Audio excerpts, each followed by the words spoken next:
Sa kabila ng pagtatapos sa majority draw sa kanyang comeback fight, nakasungkit pa rin ang ranking si boxing legend at pambansang kamao Manny Pacman Pacquiao sa pinakabagong welterweight rankings na inilabas ng The Ring Magazine.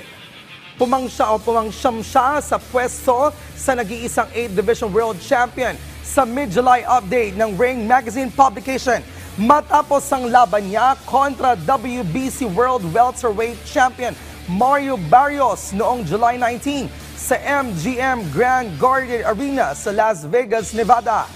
Bagamat nagtapos sa isang draw, napabilib ni Pacquiao ang maraming boxing insiders at dating mga kampiyon dahil sa kanyang vintage performance na kung saan may mga ilang observer pa sa naganap na laban na naniniwalang siya ang dapat na nagwagi kontra Barrios. Nasa likod ng ranked number 8 na si Barrios, si Pacquiao sa listahan at nasa itaas naman ng ranked number 10 si Iko Esuman. Iginiit ni Pacquiao na balak niya magpatuloy sa paglaban at mas pag-iigihan pa ang kanyang paghahanda para sa mas malinaw na panalo sa kanyang susunod na big fight.